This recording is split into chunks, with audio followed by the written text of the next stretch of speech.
une rencontre qu'on intitule Un auteur, un livre. En fait, on reçoit ce soir un auteur et un éditeur. Et j'ai amené toute une pile de livres. Je ne sais pas si on parlera de tout. Autour de Meredith Ledez, pour dire quelques mots de présentation. Je pense qu'on parlera en particulier du dernier livre, du roman Le cœur mendiant. Et pour vous présenter un petit peu Meredith Ledez en quelques mots, et puis après nos échanges vous permettront d'en dire beaucoup plus. Donc Meredith, avec Le cœur mendiant, publie son deuxième roman. On s'était déjà rencontrés dans ces lieux l'année dernière pour parler de Baltique, qui était le roman précédent. Et Meredith a publié aussi auparavant des livres de poésie, et chez des éditeurs différents. Et sauf erreur de ma part, Le cœur mendiant est le premier roman publié à la part commune. Oui. À l'occasion de parler de ce contexte particulier. Et puis pour présenter Mireille Lacour est éditrice aux éditions La Part Commune depuis, j'ai oublié la date, 2012. Moi, oui, 2012, fin 2012. Voilà. La maison d'édition existe par contre depuis 20 1980. ans. Voilà. Depuis 20 ans. C'est l'anniversaire. Et justement, hier, c'était à Rennes la fête des 20 ans. Je ne sais pas comment elle a été intitulée la soirée. Donc c'est une maison d'édition qui a déjà, pour regarder un peu tout ce qui a été publié, j'ai pris plein de choses qu'on avait nous dans notre bibliothèque pour vous allécher et vous donner envie d'aller voir d'un petit peu plus près plein de livres publiés. Puis j'ai pris aussi la liste papier de toutes les publications depuis 1998. Et ça fait un certain nombre de titres avec des choses variées aussi. Bon, beaucoup de littérature quand même s'il y a aussi des essais, mais qui ont tendance aussi à évoquer l'écriture, la littérature. Des auteurs pour partie bretons, d'origine bretonne, de choix bretons, parce que la maison d'édition La Part Commune est installée à Rennes. Donc il y a cet ancrage breton qui fait partie de son ADN, mais aussi d'autres auteurs très variés, aussi bien des auteurs contemporains que des rééditions de textes ou d'auteurs des siècles passés, beaucoup du 19e siècle, mais sans doute un petit peu. Voilà, donc ça c'est en quelques mots pour vous présenter nos deux invités. Et puis, moi je vais les inviter à dialoguer ensemble. Alors vous avez des petits micros. Moi, comme je sais que je parle fort, je ne me suis pas forcée à prendre le micro. Mais il y en a un chacune d'entre vous. Et évidemment, pour lancer cette soirée, poser la question simple, comme on a l'auteur, l'éditeur, l'une à côté de l'autre, comment vous êtes-vous rencontrés et comment Le cœur mendiant est-il arrivé aux éditions La Part Commune? Alors, je crois que Mireille souhaite que je commence à répondre parce que c'est une rencontre qui vient de loin finalement. Parce que moi, les éditions de La Part Commune, je les connais depuis, que je ne dise pas de bêtises, je connaissais UBAC plutôt. Au départ, en arrivant en Bretagne, bien que j'ai des origines bretonnes et que je vive en Bretagne depuis 1996, auparavant j'ai fait mes études, j'ai grandi, j'ai fait mes études dans l'Est de la France. Et puis quand je suis arrivée à m'installer de manière définitive en Bretagne, j'étais à ce moment-là professeur de lettres. Et puis un ami qui connaissait très bien la revue UBAC m'en avait parlé. C'était un ami qui était féru de littérature, qui aimait beaucoup Georges Perros d'ailleurs. Et c'est comme ça que dans les années 96-97, j'ai eu vent de UBAC. Et cet ami-là, d'ailleurs, c'est lui aussi qui nous a fait découvrir à ce moment-là les écrits oubliés d'Armand Aubin, dont je parlais hier soir. Donc ce qui me plaisait dans la démarche de La Part Commune, qui après s'est créée en 98, c'est qu'il y avait cet ancrage dans la grande littérature et le souhait de redonner vie à des voix de la littérature qui avaient été oubliées, comme par exemple Léon Blois. On a parlé aussi de Georges Perros, Rémy de Gourmont également, donc des auteurs qui ont occupé une place très importante à un moment donné de l'histoire littéraire et puis dont on n'entend guère parler. Il y avait à la fois ça dans cette maison, puis j'ai découvert le travail qui était fait en direction des auteurs contemporains. Et je crois que le premier auteur de la part commune que j'ai lu, c'était Pierre Tanguy. Et je pense que c'est pas innocent puisque c'est un des piliers. Il a publié, à une ou deux exceptions près, il a publié toute son œuvre à la part commune. Il l'expliquait hier, il n'a jamais proposé un texte ailleurs à partir du moment où il est entré dans cette maison. Voilà un petit peu en tant que lectrice et la connaissance que j'ai eue de la part commune à partir des années 2000, on va dire. Et puis, il se trouve que je l'ai approchée d'une autre manière ensuite, c'est en tant qu'éditrice, puisque de 2007 à 2013, j'ai moi-même dirigé une très petite maison d'édition. Et puis, c'est ainsi que j'ai rencontré Yves et puis Mireille ensuite. Je crois que je pense que j'avais rencontré Yves avant. Et puis, on s'est retrouvés sur plusieurs salons, comme à Concours, les Confidentiels, au Polygain, à Saint-Malo, au marché de la poésie. Si, moi je me souviens. Tu m'as rappelé des bons souvenirs. Et puis il se trouve que quand j'ai eu le manuscrit du premier roman que j'ai publié, Baltique, je publiais de la poésie chez Follavoine, à l'exception de l'œuvre romanesque de M. Jean-Claude Le Chever, qui est ici présent et que je salue. Follavoine ne publie pas de romans. Donc j'avais ce manuscrit baltique entre les mains, et bien évidemment j'avais pensé à la part commune, mais la maison, il était écrit sur son site internet, ne prenait pas de manuscrit. C'était après 2000... C'était en 2014 à peu près. Voilà. Ça a encore une petite période. C'est ça. Et comme moi je ne force pas la porte, j'ai respecté la... Non mais les amis, la consigne. Les amis envoient quand même. Voilà, mais moi je ne savais pas. T'es pas amie alors. Je n'ai pas osé le faire. Et puis il se trouve que donc, j'ai publié ce roman en 2015, Au bruit des eaux, et cette maison depuis a cessé ses activités. Donc quand j'ai eu le manuscrit du Cœur mendiant, à nouveau je me suis dit, bon, la part commune ne prend plus non plus de nouveaux auteurs. J'ai dû entendre parler. Et puis c'est une envie de m'envoyer par quelqu'un. Oui, par une lectrice de Baltique qui fait partie du comité de lecture de la maison. Et donc j'ai dit, mais et tu m'as dit, mais si, au contraire, on envoie. Et puis ça a été rapide, la décision a été rapide, puisque tu m'as dit le comité unanime. Et voilà comment le Cœur mendiant est entré à la part commune. C'est exactement ça. C'est parfait. Un petit commentaire sur la maison ne prend pas de manuscrit. Pourquoi? Non, mais c'est-à-dire que quand Yves, malheureusement, est décédé, moi j'ai repris les rênes de la maison. Alors, n'ayant pas toutes les clés, enfin j'avais toutes les clés de la maison, mais je veux dire, moi j'avais pas tout, je connaissais pas tout du métier en fin de compte. J'ai appris un petit peu sur le tas. Et donc je voyais les manuscrits arriver tout le temps et j'étais désespérée. Je me dis mais j'ai pas le temps de les lire, j'ai peur de faire des bêtises. Puis moi j'étais axée sur la gestion de la maison, remettre tout ça en route. Parce que l'année 2012 avait été très très calme, forcément on était auprès d'Yves et on publiait beaucoup moins. Donc il y avait tout ça, puis c'était un challenge pour moi, et donc je me suis dit non, j'arrête, et j'en avais de toute façon d'avance pas mal de manuscrits déjà. Donc je me suis dit non, je vais faire un petit break, et donc c'est vrai que sur le site, on me l'a reproché, mais moi je pense que c'est tout à fait légitime, pour moi la règle est claire. Moi j'avais besoin d'un moment, ça a duré peut-être 2-3 ans quand même, où il fallait que je prenne du temps, et j'ai continué de publier de toute façon avec tout ce que j'avais, et les amis qui continuaient malgré le message de m'envoyer leur manuscrit. Donc voilà, c'est uniquement pour ça que j'ai fait un petit break.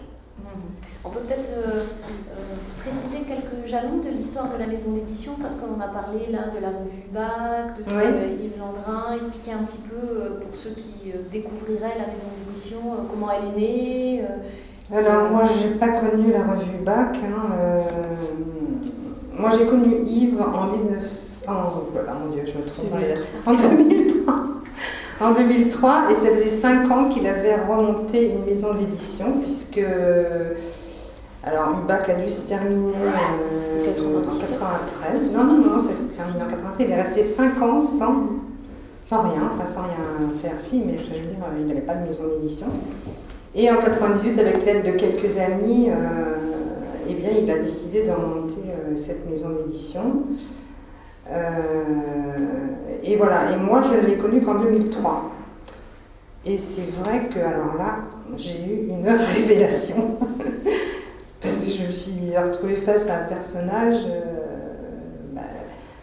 plein de passion pour la littérature, plein de passion de son envie de faire partager tout ce qu'il avait envie de publier et qui étaient effectivement soit des auteurs un peu oubliés. Moi, j'étais complètement émerveillée. Je me disais, mais c'est un résistant.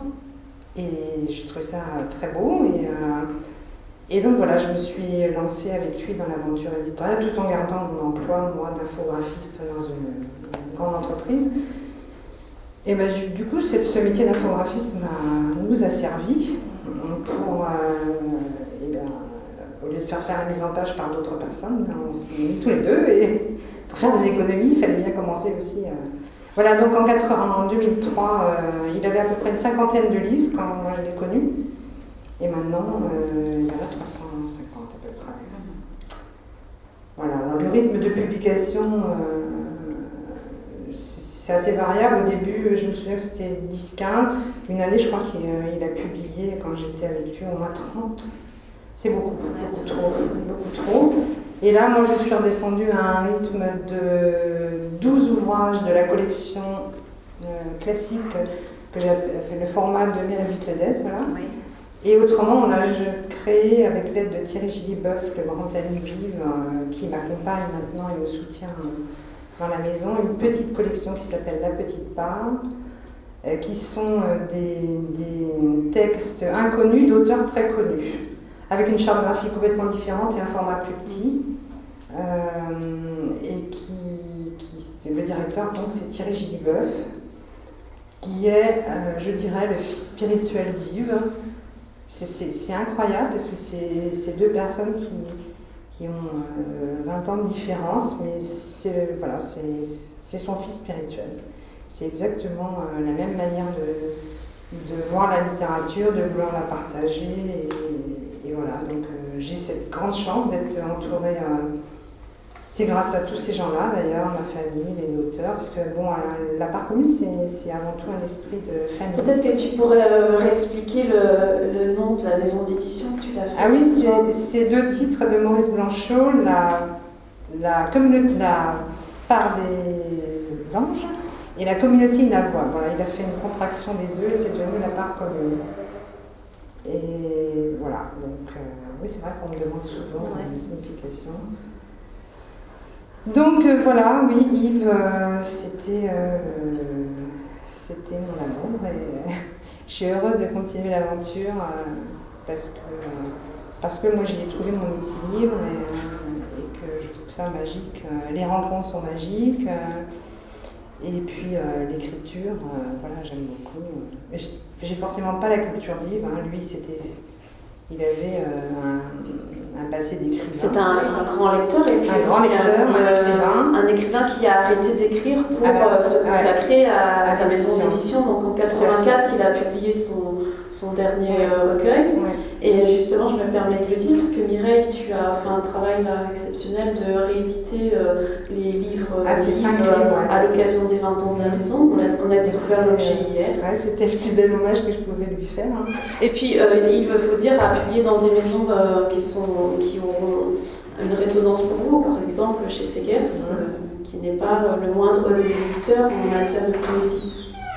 Vous publiez sous un pseudonyme d'ailleurs. C'est Vivalner, l'anagramme de Jean-Paul Nerval. Et oui, donc voilà, on a republié ces 5 ouvrages, hein, ça fait un livre de 450 pages. Oui, que je ne savais pas, je ne l'avais pas dit. Hein. C'était un peu j'avais même pas dit à ses enfants. Hier soir, ces 3 enfants ont découvert, très émus, le livre que je leur ai offert. Donc, j'ai fait la surprise. C'était, je crois, une belle surprise. Et c'est une maison d'édition qui est beaucoup sur une histoire d'amitié aussi, avec les auteurs publiés. C'est avant tout une histoire humaine. Et une histoire, oui, moi je dis que c'est ma deuxième famille. Hein. J'ai ma famille, voilà, et puis j'ai aussi cette famille éditoriale et ses amis, ses auteurs. Et oui, c'est avant tout une amitié. Donc cet intitulé, La part commune, trouve tout son sens oui, aussi. Tout à fait, tout à fait. Aujourd'hui, c'est-à-dire que dans la reprise de la maison d'édition, il y a aussi, vous disiez, un peu une collaboration avec certains auteurs, comme Thierry Gilbeuf par exemple. On avait reçu ici à la bibliothèque Thierry Gilbeuf pour parler de son livre sur Sauron. Ouais. D'ailleurs, on en a un autre qui va sortir sur Sauron avec lui, au mois de septembre. Encore une autre opportunité. 3 tomes. Le premier fait déjà 450 pages. Si les amateurs veulent se lancer. Ouais. Mais donc c'est une vraie participation, c'est-à-dire que c'est pour ça que je disais l'expression la part commune pour cette maison d'édition. On a l'impression, d'après la présentation de la maison d'édition, qu'elle prend tout son sens parce que les auteurs participent aussi au Les travail. Les auteurs participent, oui, à la vie même de la maison, c'est-à-dire qu'on fait très souvent des salons ensemble, on va dans des librairies, on fait des soirées. Oui, on a un rapport très étroit, tous ensemble. Et moi, j'ai besoin de ce rapport. Il y a un certain nombre d'auteurs aussi qui, par ailleurs, sont critiques littéraires et qui sont dans cette démarche-là aussi de lire les autres, ce qui n'est pas toujours fréquent. La Rive on se trouve publié chez des éditeurs et les auteurs ne se lisent pas forcément entre eux. Là, c'est le cas. Moi, c'est ce que je vis depuis que j'y suis entrée avec ce livre. Je lisais les autres avant d'entrer dans la maison. J'en lis de nouveau dont je ne connaissais pas les œuvres jusqu'à présent. Et je suis lue par mes camarades. C'est très, très appréciable. Et il se crée aussi un petit peu... J'imagine que Le Cœur mendiant était écrit avant de savoir qu'il serait publié à la part commune. Oui. Et il se crée une petite confrérie, si on peut dire, je vais pas reprendre un mot trop galvaudé, autour des lectures même des auteurs des éditions La Part Commune. Parce que, par exemple, quand on lit Le Cœur mendiant, il y a des allusions à des auteurs, évidemment c'est parce que c'est des incontournables, mais aussi il se trouve que c'est ceux-là qui sont cités. Par exemple, c'est Rimbaud qui est cité, et Rimbaud parcourt un petit peu les livres de plein d'autres auteurs de La Part Commune. Il y a un livre qui a été publié par La Part Commune qui est Les souvenirs du professeur Zamba. Voilà. Donc il y a un petit quelque chose aussi entre tous les auteurs de La Part Commune et les allusions à des auteurs dans le livre Le Cœur mendiant qui retrouvent Je pense que c'est une maison où la poésie a joué un grand rôle et continue d'y jouer un grand rôle, y compris dans les œuvres en prose. Je crois que ça vient du goût qu'Yves avait vraiment très, très fort et très fin pour la poésie et dont il avait une grande connaissance. Et y compris dans les choix d'auteurs qu'il a publiés en prose, on sent cet attachement-là viscéral. Ce qu'il aimait, c'était, que les auteurs, justement, aient cette identité un petit peu commune d'une écriture poétique, quelque chose qui lui chante à l'oreille et qui lui parle. Et oui, c'est vrai que tous les auteurs de la maison sont dans cette même lignée. Et c'est ça qui fait aussi la marque un peu de la maison, quoi. Elle est connue pour ça. Et du coup, le livre de Bénédicte Ledez, il a trouvé sa place complètement. assez... Moi, dès le début, je l'ai lu et je me suis dit, hop, allez, je l'envoie, mais de toute façon, je sais que ce sera publié. Je l'envoie aux autres, mais c'est moi la patronne. non, mais je le savais. Et de toute façon, Yves avait un très grand respect et une très grande admiration pour ce que tu écrivais. Il me l'avait toujours dit, depuis Combo. C'est vrai. Donc j'étais drôlement fière. Je me suis dit, ben voilà. Je l'ai peu connu, à vrai dire, puisqu'on s'est croisés sur des salons. On a partagé une table ronde ensemble, je le rappelais à Hélène Camus hier soir, à Becherel, c'était en 2010. Il y avait également Yves Plié qui était présent. Et Hélène Camus, Yves Landrin, c'était animé par Christian Rio, me semble-t-il. Et moi, je garde l'image de quelqu'un qui était d'une grande discrétion, mais qui était, quand on engageait une conversation avec lui, qui était fort, mais avec cette une sorte de réserve et de timidité, mais qui avait des choix très affirmés par ailleurs, et puis une grande gentillesse. Ah oui, une bienveillance extraordinaire. Ouais. Et donc pour parler un petit peu du cœur mendiant, si vous êtes quelques-uns à vouloir découvrir le livre, c'est un livre enfin, c'est bien qu'on soit avec un éditeur parce que c'est un livre qui parle beaucoup des livres en eux-mêmes et qui parle beaucoup de l'écriture, même si c'est pas l'histoire d'un écrivain ni l'histoire d'un éditeur. Il y a quand même un écrivain dans l'affaire et il y a quand même un traducteur en personnage et l'écrit est important pour tout, et beaucoup de lecteurs et beaucoup de personnages qui écrivent peut-être des lettres, peut-être des petits mots, peut-être autre chose que de la littérature. Donc peut-être quelques mots de présentation du... Je suis contente que cette entrée-là apparaisse par le biais effectivement de l'écriture, de la littérature, parce que pour moi c'est un roman qui parle de l'humanité blessée, mais l'humanité blessée qui est en quelque sorte rachetée par la littérature. Et rachetée par ceux qui écrivent, mais rachetée aussi par ceux qui lisent. Alors je suis très contente que ce soit ça qui apparaisse en premier lieu. Il faut que j'en dise quelques mots. Peut-être quelques mots sans tout dévoiler, quelques mots sur l'intrigue, les personnages. C'est un roman qui procède par emboîtement et qui, sur une trentaine d'années, noue finalement un destin individuel à l'histoire du monde. Alors, c'est une manière d'aborder des questions terribles, mais de biais, toujours. Le roman s'ouvre sur un personnage de narratrice qui, un soir aux informations, voit une séance terrible. Des hommes dans le désert jouent au football avec ce qu'elle croit être des ballons de tissu, et en fait ce sont des têtes humaines. Et ça repose sur quelque chose de réel, puisque je ne sais plus quand, moi-même j'ai vu aux informations cette séquence donc des terroristes qui avaient décapité des jeunes Américains et qui après jouaient au football avec leur tête. Bon, voilà. Il y a toujours, quand on écrit un matériau autobiographique, des souvenirs, et puis après, ça nous emmène vers autre chose. Et puis, cette séance d'information coïncide avec autre chose. Au même journal, elle apprend la mort d'un écrivain un peu controversé, d'origine britannique, dont le nom pour elle résonne assez désagréablement à ses oreilles, parce qu'il se trouve qu'elle l'a connu, cet homme-là, des années plus tôt, et surtout qu'elle a bien connu son traducteur.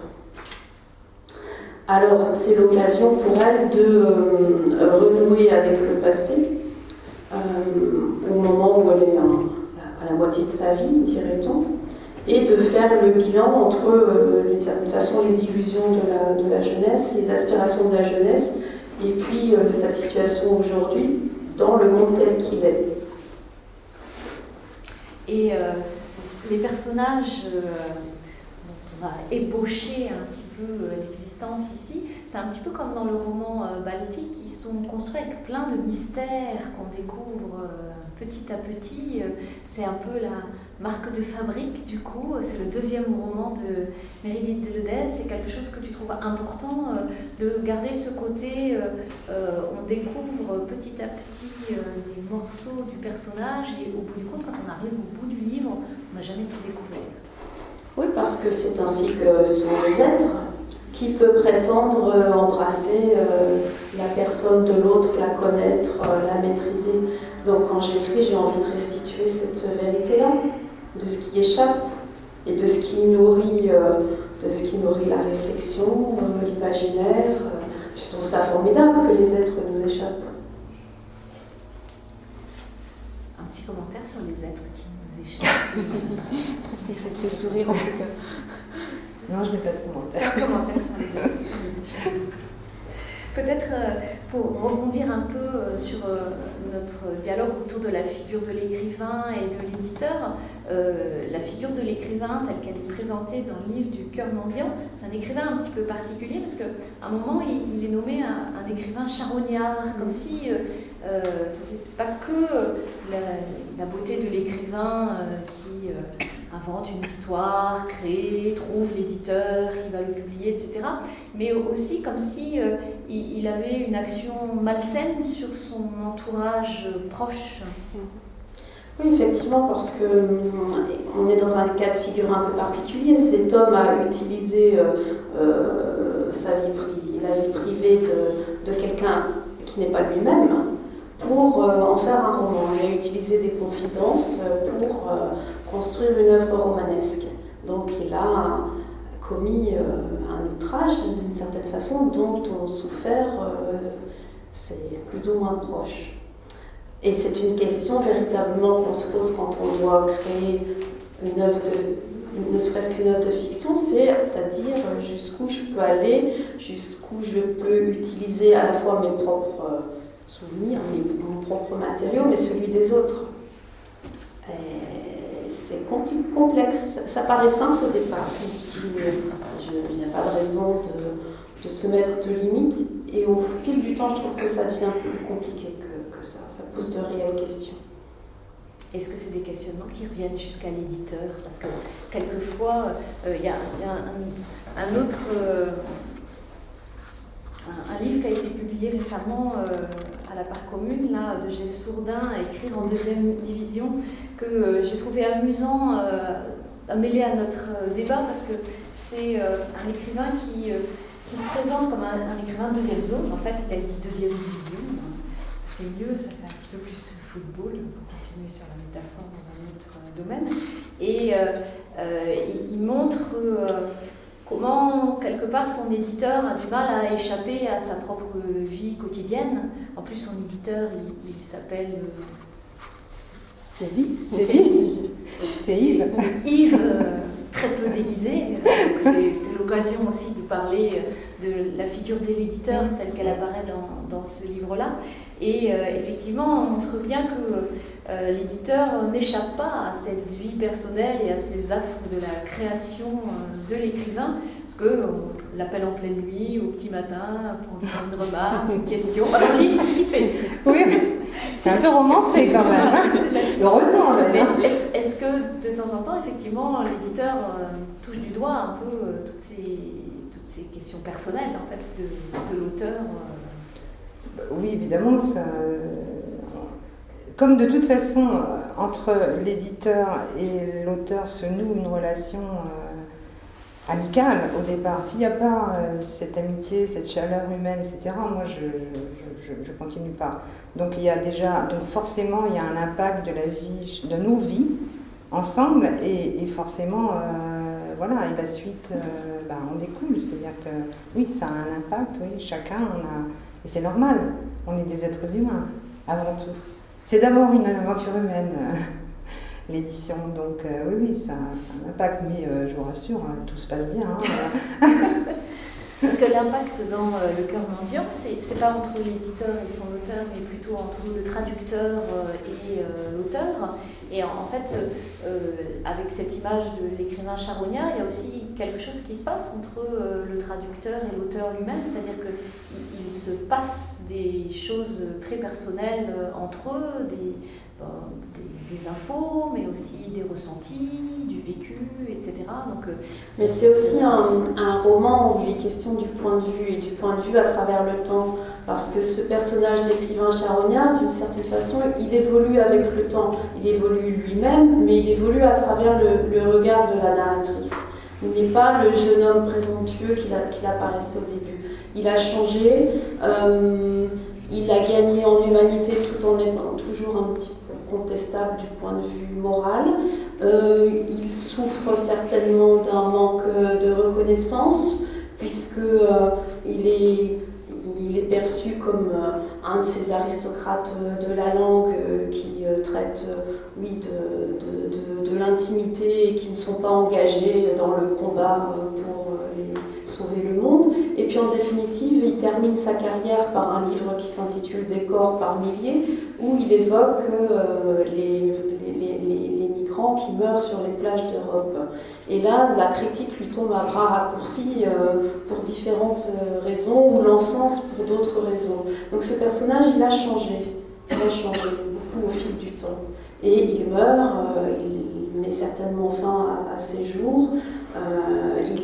Il a des remords aussi, puisque je voulais dire un passage pour expliquer ce changement. Donc au début du livre, quand elle apprend son décès, la narratrice repense à un des derniers entretiens qu'avait accordé cet écrivain à la presse. Jérémy Kettle avait exprimé sa lassitude et annoncé qu'il n'écrirait plus de romans après des corps par milliers. Usé par les polémiques sur son talent ou son imposture, défait par l'état du monde, regrettant certains livres non sur le plan littéraire, mais pour des raisons plus personnelles. Ce sont pour moi des peaux mortes, un poids sur mes épaules et sur celles des autres qui m'en ont fait parfois le reproche. De vilaines pelisses dont ils ne savent pas se déshabiller, avait-il commenté.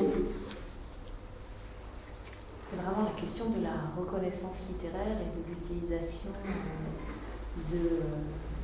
du malentendu aussi, du malentendu, dans lequel il est, lui, c'est clairement toute sa vie. Peut-être le malentendu il est lié aux relations entre les personnages dans le cœur mendiant, puisque le personnage central au roman, c'est le personnage féminin de Muriel, c'est autour d'elle que tout s'organise. C'est au travers de son regard que l'histoire est perçue, que les autres personnages sont perçus. Je ne sais pas si c'est le personnage essentiel, j'avoue. Je ne sais pas ce que les lecteurs qui l'ont lu en pensent, s'ils pensent qu'elle est le personnage principal ou non. J'avoue que je ne me suis pas posé la question. Je n'ai pas cherché, moi, à lui donner une importance prépondérante. Parce que pour moi, ce qui importait, c'était vraiment d'écrire sur la littérature. Sur la littérature, sur la langue, et de jouer, de construire. Finalement, c'est vrai que c'est un roman à personnage, mais quand j'écris, ça n'est pas ma première préoccupation. Ils surgissent comme malgré moi, les personnages, et ils incarnent une forme de réflexion. Et si on voit, j'ai repris le personnage de Louis-Philippe qui était présent dans Baltique, et ce n'est pas un hasard, puisque Louis-Philippe est un personnage de lecteur, de vieil homme qui est venu très tard à la littérature, à l'occasion d'un séjour à l'hôpital. Et ce vieil homme, on le retrouve ici, il a encore un rôle majeur, et pourtant il est très secondaire. Donc est-ce que finalement ça n'est pas lui le personnage principal? Je me le demande.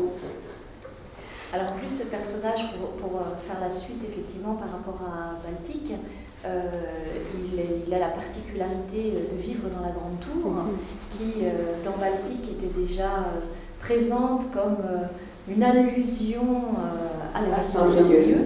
Et cette fois dans le cœur mendiant, on ne parle plus d'allusion. La ville de Saint-Brieuc est effectivement un des lieux du roman, puisqu'il y a d'autres lieux à Nancy, en Blois, etc. Mais c'est un vrai lieu, bien sûr. Mais c'est un petit passage Saint-Brieuc. Je vais choisir. Il faut que je retrouve, pardon. Je vais passer au début, c'est au début. Voilà. Donc Louis-Philippe est le voisin de la narratrice qui vit dans ce que j'ai appelé la Grande Tour, qui est effectivement la tour d'Armor à Saint-Brieuc, puisque j'ai nourri une obsession pour la tour d'Armor, ce qui paraîtra bizarre pour certains, mais moi j'ai une fascination pour cette tour que je rêverais d'occuper à moi toute seule et de pouvoir... et voilà, j'ai une fascination pour cet endroit, qui me fait vraiment penser, qui me rappelle vraiment les tours de guet... très loin dans l'histoire du haut Moyen-Âge. J'ai l'impression de voir une version moderne de la tour de guet sur l'horizon. Voilà. Bon, je sais, certains la trouvent très laide. Moi, je la trouve... tous les gens qui me connaissent savent que Saint-Brieuc exerce aussi une fascination sur moi par sa géographie si particulière et qui justement est très propice à l'imaginaire et à l'écriture. Alors, il faut que je retrouve ce que je voulais dire, parce qu'il y a le moine Brieux qui apparaît. Il y a plusieurs passages où il est question de cette tour.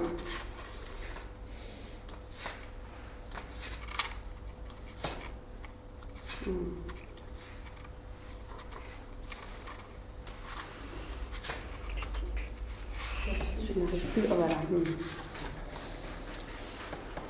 Donc c'est juste après avoir vu les informations et cette scène d'horreur avec les terroristes qui jouent au football avec des têtes humaines.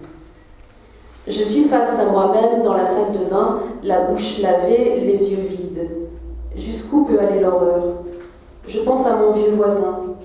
Voyez-vous, moi qui n'ai jamais voyagé, d'ici j'embrasse le monde entier et je salue tous les humains. Mon vieux voisin, Louis-Philippe, m'avait accueilli il y a quelques mois par ces mots, ouvrant les bras au ciel.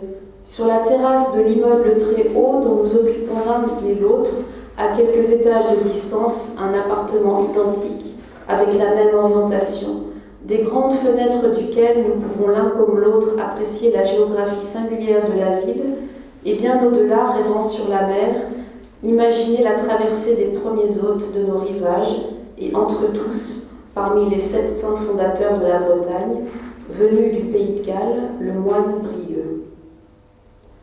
J'appelle Gandhi et je pense à mon voisin qui, de son lit d'hôpital, dans la fatigue du grand âge, a certainement le cœur inconsolable des ballons humains. Je voudrais vraiment vous présenter Gandhi. C'est étrange, vous avez les mêmes yeux. Je vais vous le présenter, venez entrer. Il ne s'en rendra pas compte, bien sûr, lui, mais vous allez voir, c'est étonnant. J'entends de la salle de bain une dépêche qui tombe à la fin du journal. On annonce la mort de l'écrivain Jeremy Kettle. En 25 ans, je me suis habituée à entendre, lire et même prononcer ce nom sans tressaillir, mais je suis cueillie par la coïncidence des faits du jour, le corps usé de mon voisin, les ballons humains et la mort de Kettle. J'appelle Gandhi. Tout serré sur lui-même, secret et silencieux, je suis sûre qu'il pense au cœur de Louis-Philippe. Vous voyez le mystère de cet être-là, cette créature toute divine. Il ne dit rien, Gandhi, mais vraiment, il vous parle avec son rien dire à lui. Il vous regarde dans les yeux. Regardez bien, il vous regarde le fond de l'âme. Et pourtant, savez-vous, Gandhi est aveugle. Après notre rencontre sur le toit, j'avais suivi Louis-Philippe dans son salon avec curiosité et embarras. De qui Gandhi était-il le nom? Je lui avais prêté le visage d'un vieillard un peu malingre et bistré, peut-être le compagnon de mon voisin, ou bien un ami de longue date, un colocataire peut-être. Je n'avais pas remarqué dans l'immeuble un homme qui pût porter un tel pseudonyme. « Viens, mon ami, viens », répétait doucement mon voisin, mais personne ne répondait à son invitation, quand tout à coup je compris ma méprise. Oui. Ça, c'est un personnage. Gandhi est un personnage. Ça peut être le héros, effectivement, puisqu'il est là d'un bout à l'autre. Il est là dès le début. Il est là dès le début. Le roman s'ouvre avec lui. Oui, il s'ouvre avec lui, avec beaucoup de questions pour le lecteur. Je parlais de mystère un petit peu tout à l'heure. Quand on entre dans le roman, il y a un petit prologue avant avec un tu, où on se demande où il va nous mener, etc. Et le premier personnage qu'on voit, c'est Gandhi. Et qui est Gandhi? Qui est-il? Quelle forme a-t-il? Quelle identité a-t-il dès le début? Quel est son lien avec la narratrice? Quel est son lien? C'est tout de suite là. Est-ce un lien amoureux? Est-ce un lien... Et un petit peu plus loin dans le passage, Gandhi, comme tous les personnages du livre, est inexorablement attiré par les livres et on le retrouve avec les pattes posées sur le livre de Kettle. Je crois que vous aurez compris que Gandhi est un chat. Ah oui, les pattes. Un chat qui a ses habitudes dans les rayonnages de la bibliothèque. Et qui est quand même venu s'orienter directement sur oui. le livre au titre, en plus pas anodin, des corps par milliers. Gandhi ayant été lui-même martyrisé, a été recueilli par Louis-Philippe, mais c'est un chat qui a été martyrisé par une bande d'enfants, parmi lesquels il y avait des filles, est-il mentionné. Donc il est aussi l'incarnation du mal, du mal de l'humanité. Et de la nécessité des livres. De la nécessité des livres et puis de la consolation. Il est aussi une image de la consolation. Et on va dire propriétaire de Gandhi, mais le compagnon de Gandhi, on va voir les choses correctement, avant qu'il revienne entre les mains de Muriel, Louis-Philippe, lui-même il exprime une nécessité du livre, il demande à ce que Muriel lui apporte un livre en particulier, et en précisant qu'il a besoin de lire ce livre-là quand il est à l'hôpital. C'est une nécessité qui est rappelée à plusieurs moments, avec beaucoup de questionnements sur pourquoi ce livre-là, pourquoi à ce moment-là, pour y chercher quoi. Et peut-on révéler pourquoi. Que je lise le passage peut-être. Oui, ce vieil homme est donc à l'hôpital. Il a d'ailleurs la chance d'avoir un infirmier qui est passionné de littérature lui-même et féru de Dumas, et qui transporte avec lui le vicomte de Bragelonne, qui lui prête. Mais ce n'est pas ce livre que Louis-Philippe demande à sa voisine, donc la narratrice.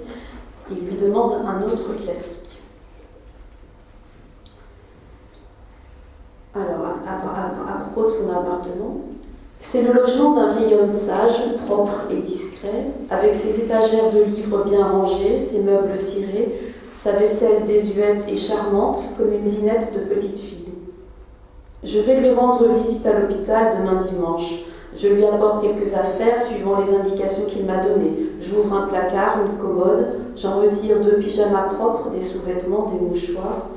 Je prends dans la bibliothèque le livre qu'il m'a demandé de lui apporter. Un classique, a-t-il précisé, que je dois absolument relire maintenant. Le rouge et le noir, Stendhal.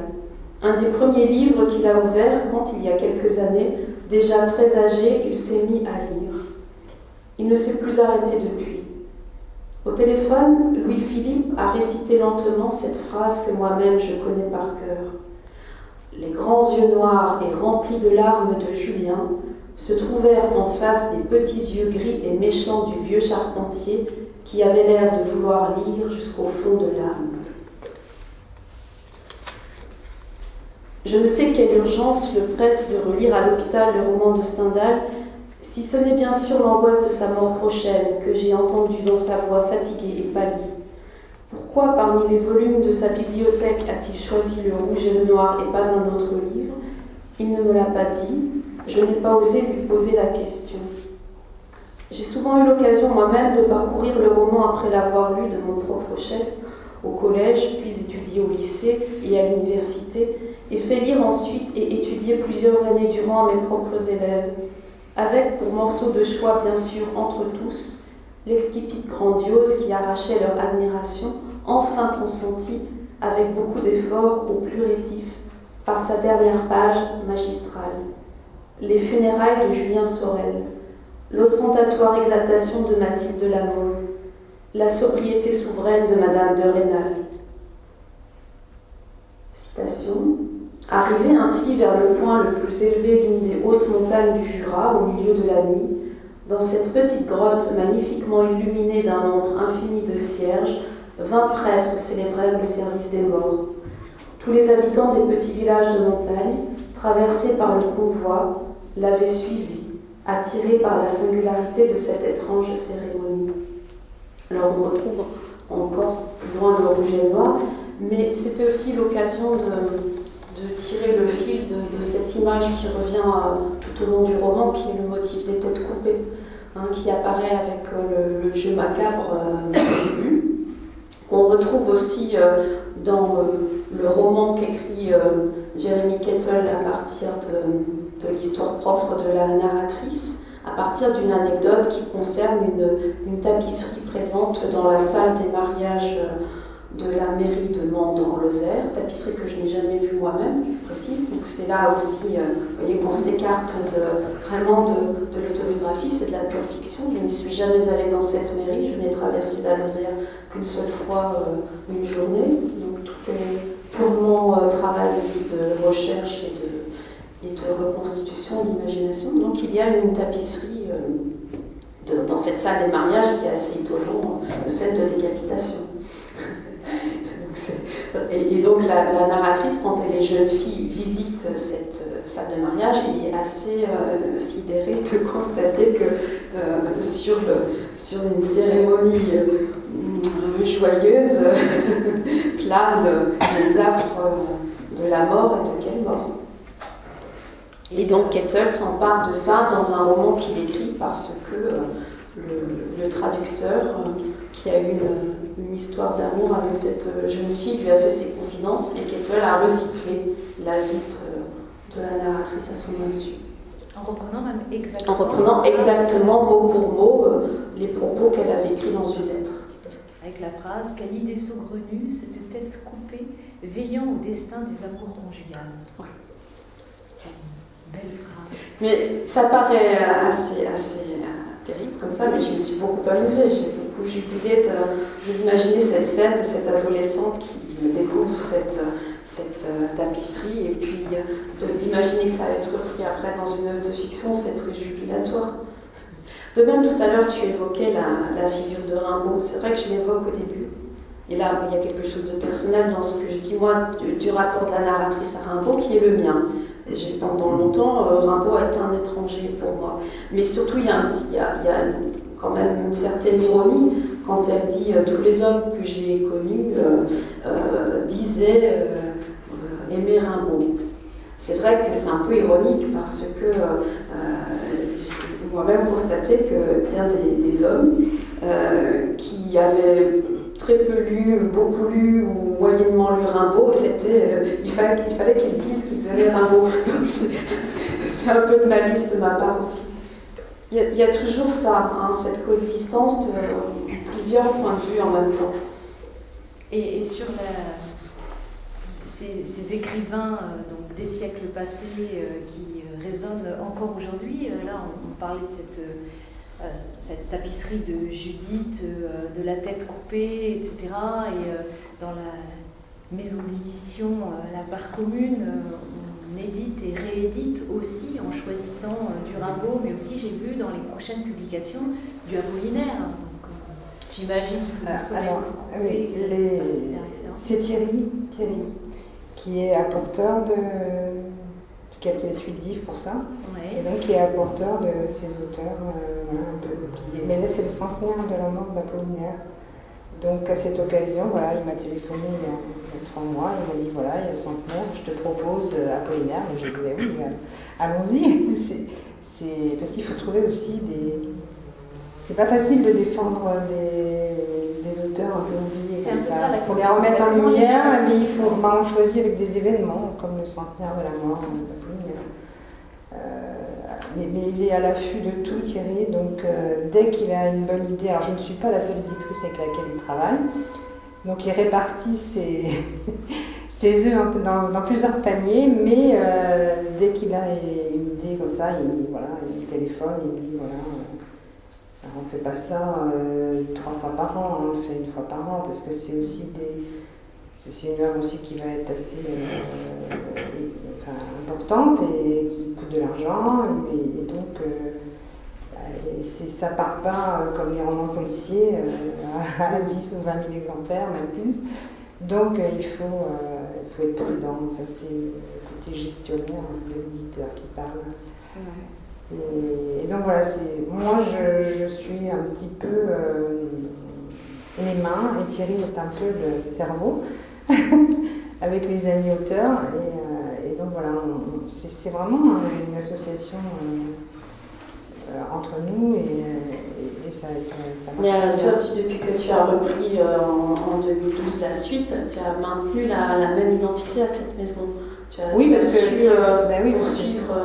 Je voulais absolument que ce soit dans la même identité qu'on garde notre identité et celle d'Yves. Et comme je savais que Thierry était le fils spirituel d'Yves, pour moi c'était une garantie de continuer. Et il s'avère qu'on me dit que c'est exactement ce que Yves aurait publié. Donc voilà, je suis ravie. Ça, c'est pour le choix des auteurs à remettre en lumière. Oui. Et pour le choix des auteurs contemporains, par contre. Alors déjà, on a j'appelle ça un vivier d'auteurs qui nous fournissent régulièrement soit de la poésie, soit des romans. Et comme Yves, j'ai choisi de continuer de travailler avec les auteurs, c'est-à-dire les suivre. Même si, alors je me souviens, Yves disait toujours, pour parler d'un auteur en particulier qui s'appelle Jeff Sourdin, le premier c'était Reaper, le premier roman Reaper qui nous avait emballé, mais vraiment tous les deux. Et il faut spécifier que Yves ne faisait jamais rectifier un manuscrit, contrairement à beaucoup d'éditeurs qui font retravailler des passages, des textes, ou raccourcir, etc. Yves m'avait toujours dit, un récit qui nous arrive, on le prend comme ça, brut, ou on ne le prend pas, mais je ne le ferai pas retravailler, c'est comme ça. Et donc on a continué, et donc le premier Reaper on a été emballés tous les deux. Et donc Jeff, 2 ans plus tard, nous a proposé un autre texte qu'on a trouvé un petit peu moins bien, qui nous plaisait, très belle écriture, enfin voilà, c'est toujours... Mais le sujet nous plaisait un peu moins bien, mais il me dit, on suit. Parce qu'il y en aura un 3e, un 4e, et puis c'est un écrivain qui va mûrir, qui va grandir, et voilà. Et c'est ce qui s'est passé, hein. Et donc c'est la politique de la maison, ce qui n'est pas la politique de toute la maison. Mais moi j'aime bien ce travail de continuer de travailler ensemble. Mais sauf si l'auteur décide de le présenter à quelqu'un d'autre. Jeff Sourdin fait un peu hommage à cette démarche de la maison d'édition, la part commune. Il organise le livre rigolo. Oui, c'est très amusant. Et il imagine organiser un prix littéraire, parce que c'est des écrivains de 2e division, donc ils ont du mal à se faire reconnaître, etc. Et donc il imagine l'organisation d'un prix littéraire où en fait c'est une espèce de course. Et celui qui a vendu le moins de livres gagne. Il faut porter ses livres, enfin. Et donc il y a un petit peu cette question de gestionnaire, en fait, combien on va en éditer, pour pas en éditer trop, et pour être sûr, parce qu'en fait, il faut porter les livres qu'on a vendus. Donc celui qui a vendu 0 livre, il fait la course à vide, et celui qui a vendu 1000 livres, il faut qu'il fasse la course avec 1000 livres sur le dos en brouette ou à son idée. Donc c'est un peu une reconnaissance de cette question de gestion, en fait, comment on évalue les quantités, et on laisse mûrir les auteurs, on continue à les publier, même si il leur faut... C'est difficile, ça. Ouais, c'est une question très difficile. C'est difficile, puis ça met en jeu la diffusion, la distribution aussi. Ah ouais. Un livre, quand il est proposé et accepté dans une maison d'édition, il faut aussi après le présenter au diffuseur-distributeur qui, lui, va aller faire la promotion chez les libraires pour le commercialiser. Alors, quand vous avez une équipe de 10 représentants autour d'une table, en plus c'est une équipe qui est nouvelle là, depuis 2 ans, donc je ne les connais pas, sauf Richard, mais les autres je ne les connais pas trop. C'est toujours très difficile de trouver... moi en plus j'ai du mal à parler des livres que j'aime. Enfin, j'aime un livre, après eux il faut le décortiquer, il faut dire pourquoi, la phrase, la punchline comme ils disent en anglais, la punchline. Et voilà, il faut trouver des arguments parce qu'en fait ils arrivent chez le libraire et en une phrase ils doivent vendre un livre. Parce qu'ils en ont... On a eu une séance comme tu as régulièrement avec le diffuseur-distributeur en septembre quand je suis venue chez toi. C'est ça. Donc, oui, parce que j'invite en hommage à ce jour mémorable. Je porte j'invite une chemise rouge. Donc on a fait un système par Skype. Par Skype, oui, on d'échange, de présentation de livres. Et oui, j'invite les auteurs, parce que je trouve que c'est beaucoup mieux qu'un auteur parle de son livre, lui il a les mots. même s'il n'a pas forcément la punchline toute petite, parce qu'ils veulent une phrase courte et qui disent tout. C'est compliqué quand même. Donc voilà, donc il faut vendre le livre aux représentants. Et à la fin de la réunion, en général, je leur pose la question, je lui dis, vous, d'après vous, les 10 là, ils sont 8, combien vous pensez que vous allez m'en placer? Alors là, c'est très... Bon, ils n'avaient pas dû répondre quand l'auteur est là, ils ne répondent pas forcément. Non. Ils n'aiment pas parler des chiffres devant l'auteur. Donc, mais quand les auteurs ne sont pas là, ben, ils me soufflent parfois des chiffres mais hallucinants, quelquefois. C'est-à-dire à la baisse, hein, évidemment, c'est pas 2000 exemplaires. Je tenais aussi à préciser par rapport à ça que Mireille a fait le choix d'imprimer en Bretagne. Et oui, tout près d'ici. Voilà, à Guingamp. Donc chez Rouden. C'est aussi... c'est ça aussi l'identité de cette maison. On imprime en France, on ne fait pas le choix d'imprimer à moindre coût. Oui, pourtant on est sollicité. Voilà. Le Bulgarie, l'Espagne. Et en plus avec des couvertures à rabat. Ouais. Alors la couverture à rabat, il faut savoir que ça représente aussi un coût dans la fabrication d'un livre, c'est pas négligeable. Moi qui suis passée par là, je le sais. Donc il y a quand même cette attention portée au papier, au livre-objet, à ce soit le livre. Oui. Et aussi à la qualité du papier. Quand on feuillette les livres de la maison d'édition, on voit qu'il y a un choix sur la qualité du papier. Oui, donc je ne sais plus ce que je disais, mais... Et qu'il faut convaincre... Voilà, il faut convaincre les représentants, et donc après, il faut décider du chiffre. Ouais. Et donc, on peut décider, par exemple, 700 exemplaires, et puis au bout de 2 mois, épuiser et refaire une impression. C'est digne de succès. Mais ça coûte plus cher. Ah oui, parce qu'il va falloir c'est ça qui est très compliqué. Et oui, voilà, le problème, c'est ça. Mais de cette manière-là aussi, on échappe à la question du pilonnage, parce que ce que pratiquent énormément les grandes maisons, parce que quand les grandes maisons sortent des romans, notamment des premiers romans, elles en sortent un certain nombre d'exemplaires et les 9/10 partent au pilon. Donc c'est assez catastrophique comme système. Là, je pense que ça permet d'échapper à ce travers-là. Oui, c'est vrai. On échappe au pilon qui n'est pas agréable pour un éditeur, mais qui parfois est obligatoire. Donc c'est toujours un équilibre à chercher dans la publication de l'objet. Oui, et puis il faut savoir que, par exemple, en ce qui concerne les chiffres, un ouvrage peut être épuisé en 2 mois, 700 exemplaires, mais il faut savoir que le libraire, il a 1 an pour... je ne sais pas si vous connaissez le système. Mais... Les offices et les retours. Le livre est placé chez un libraire, et donc il est payé à l'éditeur. Et ensuite, si le libraire, dans l'année, je sais pas, au mois de décembre, il l'a acheté en janvier, et en décembre, il décide, il a plein de nouveautés qui arrivent, il veut se débarrasser un peu de ça, il le renvoie, et moi, je le rembourse. C'est-à-dire qu'aujourd'hui, j'ai plus d'exemplaires d'un livre de Meredith, j'en réimprime 400, mais c'est pas pour autant que les 700 qui ont été placés... je pense pas qu'ils vont me revenir, mais il y en aura un certain nombre à revenir quand même, quoi. Donc c'est encore plus difficile, je trouve, parce que...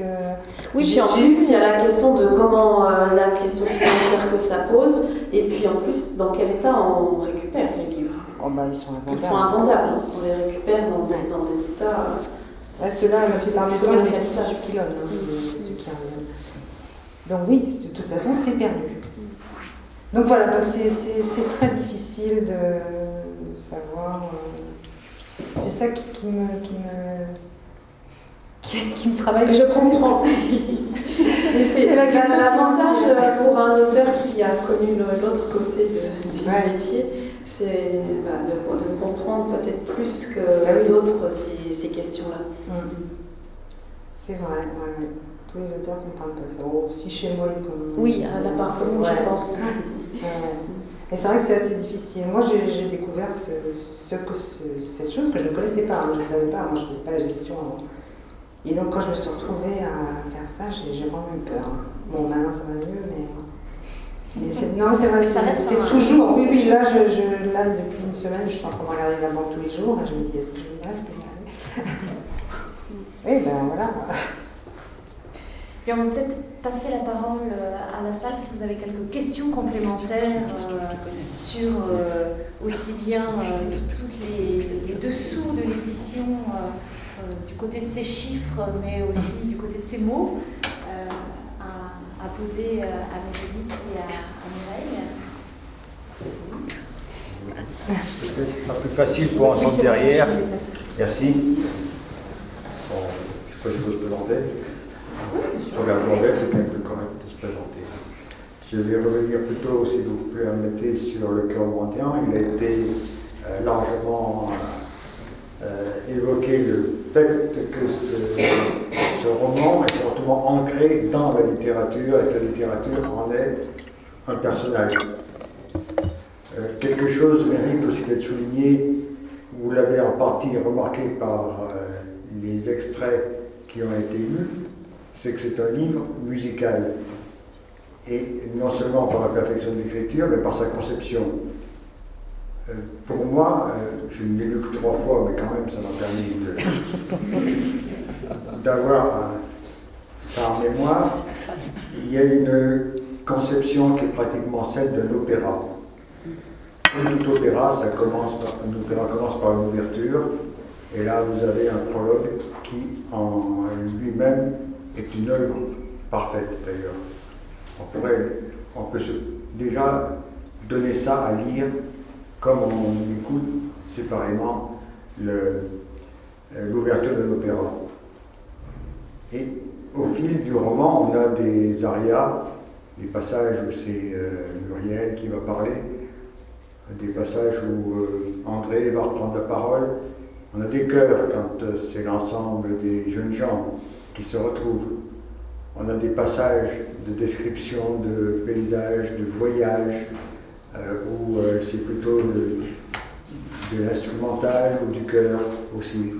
Donc, et ça se termine également d'une façon totalement presque imprévue, puisque bien sûr c'est pas le lieu de le dire, mais en fait il y a un mystère qui n'est pas résolu et qui fait aussi le charme, ça. Mais je pense que cet aspect musical est très important dans la lecture. Oui, il se trouve d'ailleurs que dans le roman il est question aussi de musique, puisqu'il est fait référence à de la musique hindouistanaise notamment, et puis à Erik Satie. Erik Satie étant un de mes compositeurs préférés. La narratrice a des regrets de ne pas avoir fait de carrière de pianiste.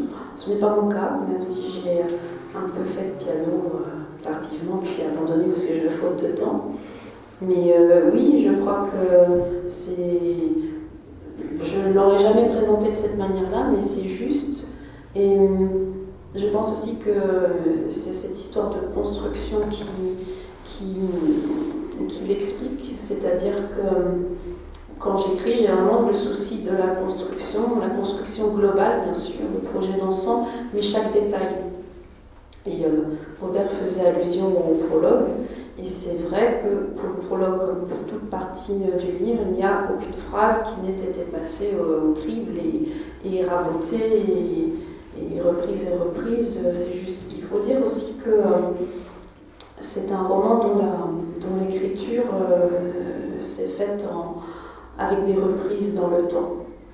C'est pas un roman qui est né comme ça en quelques mois, c'est un roman qui a une longue gestation, qui a été reposé, repris, retravaillé, parce que je n'étais pas satisfaite de la version précédente. Et aussi, là par exemple, je ne suis pas dans une phase d'écriture, mais je vais m'y remettre dès dimanche. Parce que demain nous avons un salon du livre toute la journée, puis à partir de dimanche, là va s'ouvrir pour moi une période libérée d'engagement, et j'ai plusieurs projets en route dans la tête, mais qui ne datent pas d'hier, parce que je ne travaille jamais par notes sur des carnets.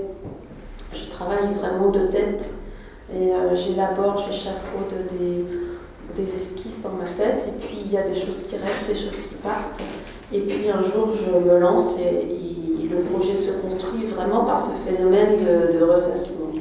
Et c'est peut-être aussi pour cette raison que la mer est si présente dans le cœur mendiant et dans Baltique d'ailleurs, à cause de ce phénomène de rythme et de ressassement. Et c'est vrai que musique et temps, c'est les dernières phrases du Oui, roman. Hein. Tu peux refermer le piano, il est temps.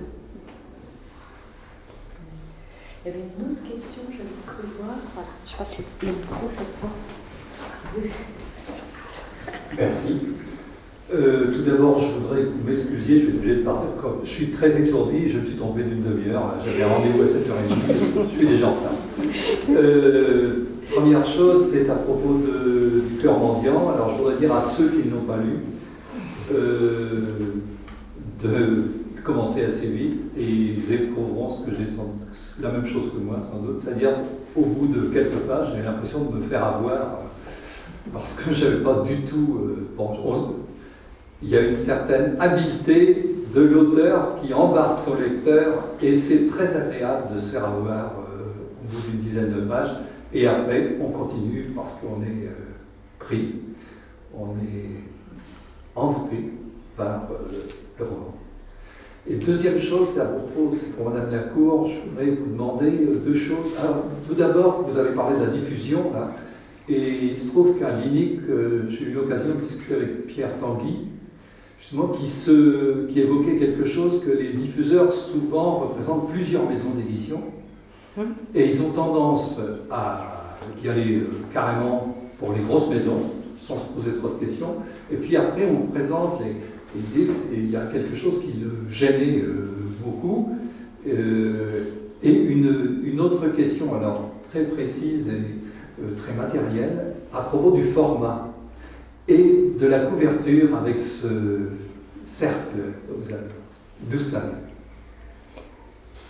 La charte graphique, c'est Yves qui l'avait définie. Il s'était dit en montant sa deuxième maison d'édition qu'il fallait trouver une identité graphique pour que, à chaque fois qu'il sorte un livre chez un libraire ou ailleurs, on reconnaisse tout de suite la maison. Et donc c'était une très chouette idée et elle est effectivement, on est reconnaissable. C'est très efficace. Oui, c'est très efficace. Et la petite collection, la petite part, c'est l'inverse. Le rond est toujours là, mais il est blanc, il n'y a pas de dessin dedans, et c'est tout le reste de la couverture qui est... moi, j'en ai pas avec moi. Et toute la couverture est très colorée, avec ce rond blanc toujours qui rappelle la maison. Ça, c'est... Et l'autre question, c'est sur la diffusion. Quand le diffuseur va chez les libraires, vous dites oui, effectivement, il a plusieurs. Ah, c'est ce que déplorait Pierre Tanguy. Mais oui, mais ça, je ne peux pas aller à la place du diffuseur, du représentant chez les libraires. Alors, nous, moi, sur la Bretagne, c'est Richard Lehoux, que je connais très bien. Il a connu Hubal, donc c'est quelqu'un qui connaît bien la maison. Je sais qu'il défend bien la maison.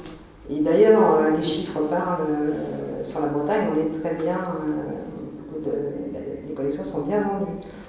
Après, sur le reste de la France, voilà, il faut que c'est le représentant qui a le coup de cœur ou pas aussi. S'il n'a pas un coup de cœur, alors nous on essaye de lui donner envie en lui préparant une fiche synthétique qui lui donne un peu le contenu de l'ouvrage, la punchline, comme je vous ai dit, des extraits. Et voilà, et des extraits. Mais s'il ne va pas plus loin que ça et qu'il n'essaye pas de s'investir, alors évidemment, parfois il y en a qui disent oui, mais on en a 20 ou 30. Ah oui, mais c'est leur métier, quoi. Donc, là, il y a des amoureux du livre qui le font très bien, et puis d'autres qui le font moins bien. Oui. Voilà. Une autre question?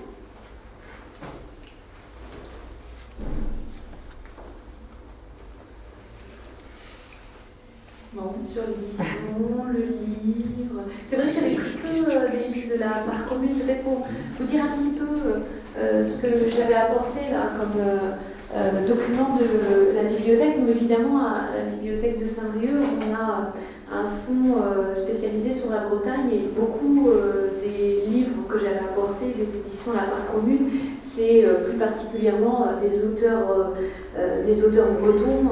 Évidemment, par exemple, j'avais pris la correspondance entre Guéhenno et Louis Dioux, parce que Louis Dioux est un auteur dont la bibliothèque de Saint-Brieuc conserve le fonds littéraire. Donc tout ce qui a trait à Louis Guillou, c'est des choses qu'on ajoute dans notre bibliothèque. Vous pouvez retrouver certains de ces livres-là en rayon, avant la fermeture de la bibliothèque. Donc précipitez-vous avant le 1er juillet. Et après, vous les retrouverez à partir de juin 2019. Mais voilà, donc j'avais apporté quelques échantillons. C'est vrai que nous, on avait Armand Robin, magnifique Armand Robin. Voilà, avec des choix. C'était publié avant. Oui. Ah, oui. Tu veux dire deux mots, Philippe? Non, je m'exclamais devant cet écrivain qui est injustement méconnu. Voilà, ça fait partie des gens qui auraient pu intégrer le cœur mendiant sur les écrivains oubliés, parce que c'est vraiment une très belle écriture. Voilà, la deuxième version du cœur mendiant. Voilà, donc j'avais apporté un petit échantillon pour avoir une idée. Donc vous retrouverez ces livres-là dans les rayons. Moi, je vais me permettre de faire de la publicité pour un livre d'un de mes camarades qui est fraîchement paru et qui est un roman autour de la figure de Xavier Graal, qui s'intitule Le rire de Xavier Graal de Gaëtan Lecoq. Et donc j'ai vraiment plaisir à en parler parce que pour moi c'était un bonheur de lecture et que quand j'en suis sortie, aussitôt j'ai eu envie de relire les œuvres poétiques de Xavier Graal qui étaient dans ma bibliothèque. Et puis ça m'a ramené même à reprendre la relecture du Cheval d'Orgueil, puisque Xavier Graal avait écrit Le Cheval couché dans une célèbre polémique qu'après il a regretté d'ailleurs. Avec Pierre Jacques. Merci Pierre Jacques.